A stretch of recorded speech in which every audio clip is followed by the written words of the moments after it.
Kamala lost because of Kamala. That is the subject of today's show.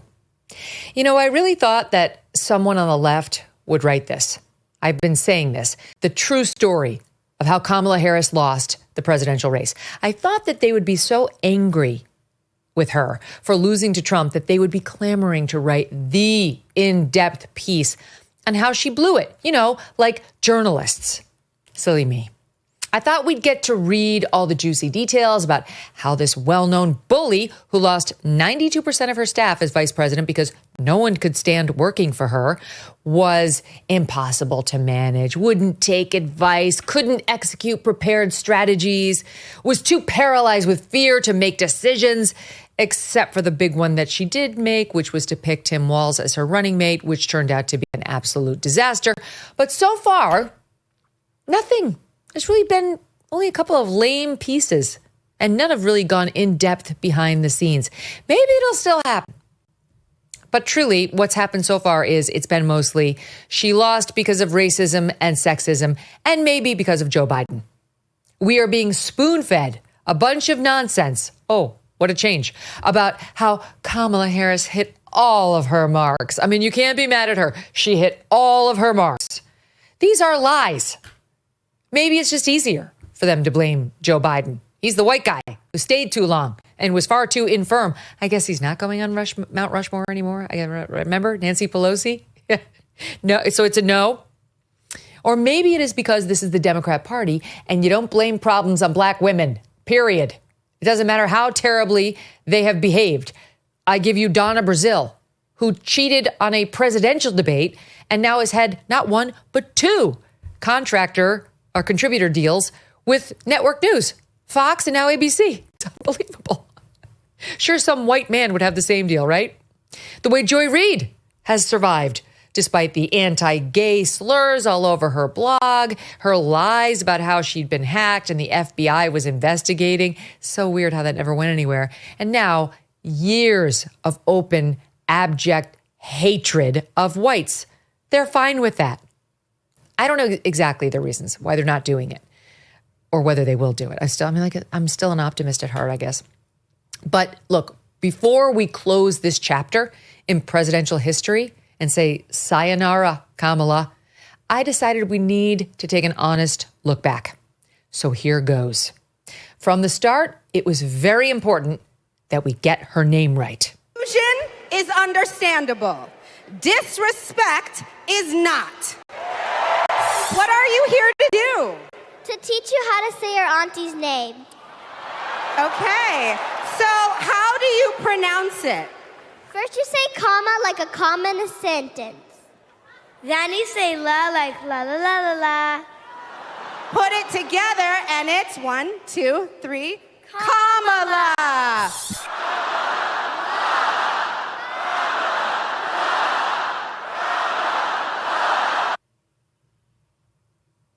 Oh my God, is inflation lower yet? They devoted portions of the Democratic National Convention to this.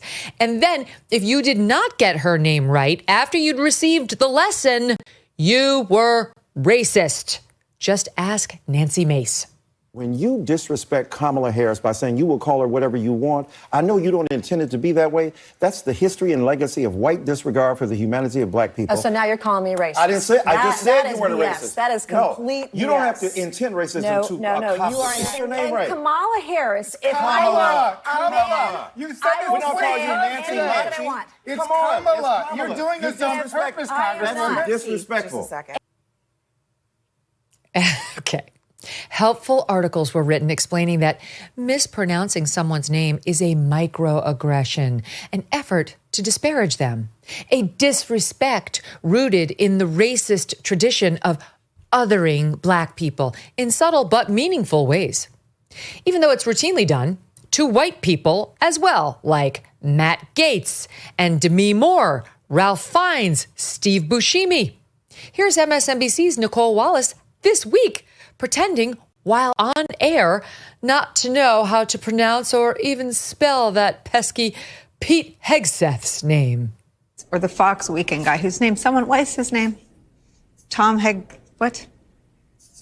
Hegseth. Can I get a spelling? Hegseth? She's such a faker. She's such a faker. God, she's inauthentic. But yeah, look, here's the kicker. Even well-known Democrats pronounced Kamala Harris's name wrong. Kamala Harris spoke to me that day. Our leader, Kamala, and asked them, how can I help you? We need Kamala Harris, the president of joy, to lead us. Kamala said, we're all closely monitoring the storms. Kamala. Al Sharpton, Bill Clinton, Joe Biden. I guess they didn't get the memo. I guess they weren't there when the little girls talked about their auntie. They're racist too, or is it just Nancy Mace because she's a Republican? So in any event, that's how things kicked off. Everyone is racist for mispronouncing her name, except for all the Democrats who can't pronounce her name either. But you're not supposed to notice that. Knowing that she has an unattractive personality, Kamala Harris's team tried hard to rebrand her when she first launched as not painful, but as brat, the meaning of which nobody knows.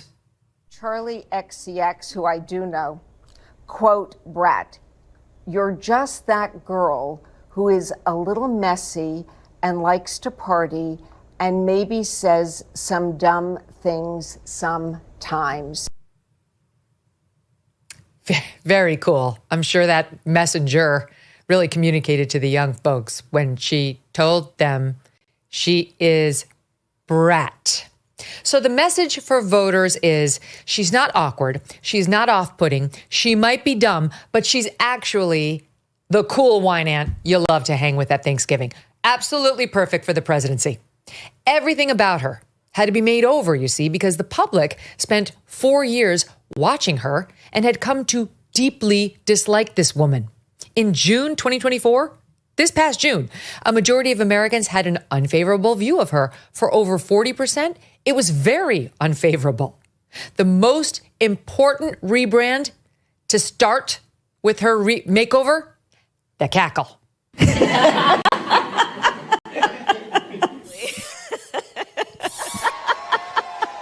Oh, God.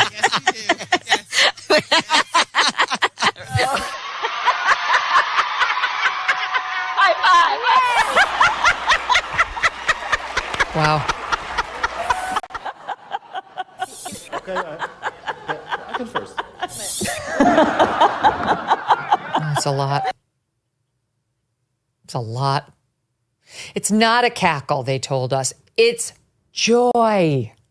This joy, this campaign of infectious and dynamic joy. Tear these two very positive, joyful, energetic people down. Embrace the joy, which you see them doing. There's a lot of joy, a lot of optimism out of the box. The vice president has spoken to this eloquently with great joy, great enthusiasm. And joy, I think, is a great word because you can see this in Tim Walz. And this week for Democrats has been, not to overuse this word, such a joyful one.